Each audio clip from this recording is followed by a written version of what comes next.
Frères et sœurs, bonjour tous. Hier matin, nous avons appris au sujet du Seigneur Jésus-Christ, crucifié. Quand le Seigneur Jésus-Christ était sur la croix, au moment où il a expiré, le voile du temple s'est tiré en deux, ce qui signifie que Dieu a déchiré l'ancienne alliance, car le Seigneur Jésus-Christ a aboli l'ancienne alliance pour établir une nouvelle alliance. Ainsi, Dieu a aboli l'ancienne alliance et établi la nouvelle alliance. Ce matin, nous allons continuer à partir de la crucifixion de Jésus, après le sacrifice de sa vie, et poursuivre notre explication, après le sacrifice de la vie du Seigneur Jésus. Ce jour était le jour de la préparation, afin d'éviter que les corps ne passent la nuit sur la croix. Les Juifs sont allés demander Pilate qu'il fasse enlever les corps pour les ensevelir. Ce moment-là, 2 soldats sont venus vérifier s'il était mort. Ces 2 soldats se sont approchés de ces 2 criminels. Ils ont vu que les 2 criminels n'étaient pas morts. Ils ont donc pris les jambes de ces 2 criminels. Arrivent au Seigneur Christ. Ils ont vu que notre Seigneur Jésus était déjà mort. Ainsi ils n'allaient pas. Ils n'ont pas pris les jambes du Seigneur. Que les jambes du Seigneur n'aient pas te brise, a précisément accompli la parole de l'Écriture qui dit « Aucun de ces os ne sera bris ». Et elle dit aussi « Ils tourneront les regards vers moi, celui qu'ils ont transpercé ». Alors partir de notre Seigneur Jésus-Christ, dont aucun os n'a été bris. Nous savons qu'il est vraiment l'agneau de la paix. Et cette époque, ou avant cette époque, les personnes crucifiées avaient souvent les os brisés, tout comme ceux qui ont été crucifiés avec le Christ. Ces 2 criminels, dont les os ont été brisés. Mais les os de notre Seigneur Jésus, eux, n'ont pas été brisés. Quelle en est la raison? C'est que Dieu avait prédestiné son Fils, n'avoir aucun os bris, bien qu'il ait été mis mort comme un criminel. Mais il était innocent. Il est le Fils de Dieu. C'est pourquoi sa mort. Aucun de ses os n'a été bris. Dans la Bible, il y a ce passage qui dit « Ils tourneront les regards vers moi, celui qu'ils ont transpercé ». C'est dire qu'ils tourneront les regards vers moi. Ce qui signifie que ceux qui ont transpercé le Seigneur Christ finiront aussi par tourner les regards vers lui. Madame, ceux qui l'ont transpercé le verront. C'est ce que la Bible prophétise. Continuons à regarder. Quand le Seigneur est mort, après son décès, les gens de l'époque n'ont pas brisé les jambes du Seigneur. Mais un soldat a transpercé le CT du Seigneur avec une lance. Ce moment-là, aussitôt, il en est sorti du sang et de l'eau. Celui qui a vu cela en a rendu témoignage, et il sait que son témoignage dit vrai, savoir que après ce que le Seigneur Christ a été transpercé, il a coulé de l'eau et du sang et de l'eau coulant ensemble. Qu'est-ce que cela signifie? Pourquoi lorsqu'il a été transpercé, alors qu'il était déjà mort, puis transpercé, de l'eau et du sang ont-ils encore coulé? Il n'y avait pas seulement du sang, mais la foi du sang et de l'eau. Nous n'avons jamais vu une personne tue, verser de l'eau et du sang. Madame notre frère Hibert, quand il était petit, voyant tuer des poulets et des porcs à la maison, n'a jamais vu aucun animal lorsqu'il ait eu versé de l'eau et du sang. Alors le Seigneur Jésus-Christ, le Fils de Dieu, a te tué après sa mort, lorsqu'il a été transpercé nouveau. Du sang et de l'eau ont coulé. Qu'est-ce que cela signifie? Le sens est le suivant. Dans la Bible, dans l'Ancien Testament, lors de l'appalissement de l'Alliance, lorsque Moïse a fait alliance avec le peuple, il n'y avait pas seulement le sang des sacrifices, mais il a aussi utilisé de l'eau pure, verse dans le sang. C'est-à-dire qu'après avoir abattu les buffles et les moutons, on mettait le sang dans un bassin. Ce moment-là, Moïse, dans le bassin, ajoutait encore de l'eau pour mélanger l'eau et le sang. Pourquoi le pré a-t-il ainsi exige qu'il y ait de l'eau et du sang? Cela symbolise l'eau de la vie, obtenue au prix de la vie, ce qui signifie le Saint-Esprit, qui est l'eau de la vie. Alors le Seigneur Christ a versé de l'eau et du sang. Lorsqu'il a été transpercé, cet événement où le sang et l'eau ont coulé, l'apôtre Jean le dit ainsi dans la première lettre de Jean. Celui qui est venu par l'eau et le sang, C'est Jésus Christ. Non, avec l'eau seulement, mais avec l'eau et avec le sang. Et c'est l'Esprit qui rend témoignage. Car l'Esprit est la vie. Ceux qui rendent témoignage Jésus. Il y en a 3. Ces 3 sont l'Esprit, l'eau et le sang. Et le témoignage de ces 3 est d'accord. Tous témoignent d'un commun accord que Jésus est le Christ, le Fils de Dieu.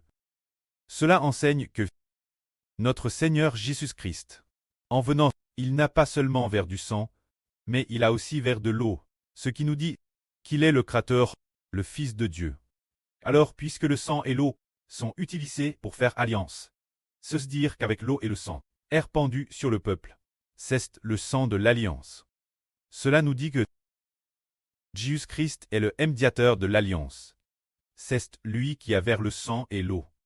Et l'avenir, il va aussi utiliser le Saint-Esprit de l'eau de la vie pour nous en arroser, montrant que il est le Fils de Dieu, celui qui doit donner l'eau de la vie, nous, celui qui peut nous baptiser du Saint-Esprit. C'est le Seigneur Christ. C'est ainsi que lorsque le Seigneur Christ est mort, ses eaux n'ont pas été brisées, et lorsqu'il a été transpercé, du sang et de l'eau on coule. Ensuite, nous continuons voir qu'après la mort du Seigneur Christ, et après avoir été transpercés par la lance d'un soldat, certains d'entre eux voulaient prendre le corps du Seigneur Christ pour l'ensevelir. Le soir, tandis est venu, un homme riche nommé Joseph. Ce Joseph quittait d'Arimathie et qui était aussi disciple de Jésus. Il le désirait ardemment, mais seulement par crainte des Juifs. Il était en secret.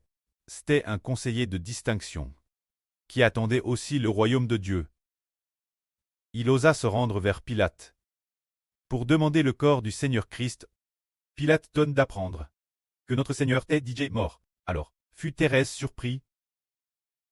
Il fit appeler le centurion pour s'en assurer, et ayant appris de lui que notre Seigneur Jésus-Christ était mort, alors, il remit le corps de Jésus. Joseph, Nicodème, qui auparavant était venu de nuit vers Jésus, vint aussi. Et Nicodème apporta un mélange de myrrhe et d'aloès d'environ 32 kilogrammes. Ils prirent donc le corps de Jésus et l'enveloppent selon la coutume des Juifs, dans des bandes de lin, avec les aromates. Ils l'enveloppent ainsi. Sur le corps de Jésus, ce moment-là, ils mirent Jésus dans un sépulcre PRS de Golgotha, dans un jardin proche. Ce sépulcre était le propre sépulcre de Joseph, qu'il s'était fait tailler pour lui-même. Ils y déposèrent Jésus. Le placre dans le sépulcre, roulèrent une grande pierre. L'antre du sépulcre. Puis ils s'en allèrent. C'est ainsi que le Christ Seigneur fut mis mort et enseveli, ce qui accomplit précisément les paroles du prophète Isaïe dans l'Écriture. Nous comprenons que le Seigneur Jésus a été mis mort, mais pour ceux qui ont été crucifiés avec lui. Après avoir été mis mort, il ne recevait généralement pas une si belle sépulture. Après avoir été mis mort, il était probablement jeté dans une fosse, recouvert de terre, ou recouvert de pierres jette sur eux. Laisse simplement sous un tas. Mais le Seigneur Christ a été enseveli dans un si beau sépulcre, qu'est-ce que cela devait accomplir. Le livre du prophète Isaïe dit: bien qu'il n'ait point fait de violence, et qu'il n'y ait point de fraude dans sa bouche, on a mis son sépulcre parmi les méchants. Au madame endroit, cependant, sa mort, il a te plaque avec le riche. Il a plu l'Éternel de le briser par la souffrance. Telle la volonté de l'Éternel. Car l'Éternel voulait faire de sa vie un sacrifice de culpabilité. Il verra une postérité et prolongera ses jours. Et l'œuvre de l'Éternel, entre ses mains, prospérera. Après les souffrances de son mœu, il verra le fruit de son travail. Et s'en rassasiera. C'est l'accomplissement de la prophétie biblique qui dit: le Seigneur Christ, bien qu'il n'ait fait aucun mal, et dans sa bouche il n'y avait pas de paroles trompeuses, mais il devait être mis mort avec les méchants, mis mort avec les pécheurs. Mais, après avoir été mis mort, il a pourtant été enseveli dans le tombeau d'un riche. En réalité tout cela, c'est la volonté de l'Éternel. Car l'Éternel Dieu voulait offrir son propre Fils en sacrifice d'expiation pour racheter les péchés de l'humanité, c'est ainsi que notre Seigneur Jésus-Christ, après avoir mis mort, a été enseveli dans le tombeau d'un riche. Quand nous voyons le Seigneur Jésus-Christ, après avoir mis mort, dire que, après sa mort, les choses le concernant se sont encore accomplies. Tout d'abord après sa mort, ses os n'ont pas été brisés, alors que les os des deux criminels ont tous été brisés. Et cela a précisément accompli cette prophétie biblique qui dit « Aucun des os de l'agneau ne sera bris ». Puis après sa mort, un soldat lui a percé le cété avec une lance. Et il en est sorti du sang et de l'eau, ce qui nous montre aussi une chose, celui qui a vers le sang et l'eau est le médiateur de l'alliance. Celui qui veut l'eau de la vie éternelle nous donner, celui qui veut le Saint-Esprit nous accorder, ainsi le fait qu'il est Père, qu'il est vers du sang et de l'eau, nous enseigne aussi de cette manière que celui-ci est le Rédempteur de l'humanité. Ce qui est très merveilleux, c'est qu'au moment d'être mis mort, il a été enseveli dans le tombeau d'un riche. Ces trois choses se sont produites après sa mort, après avoir sacrifié sa vie, chose qu'il ne pouvait pas contrôler lui-même. Et pourtant toutes se sont accomplies. Ce qui nous dit que celui qui a été mis mort est bien le Fils du Dieu créateur, le Rédempteur de l'humanité. Que la gloire soit rendue auprès et au Seigneur.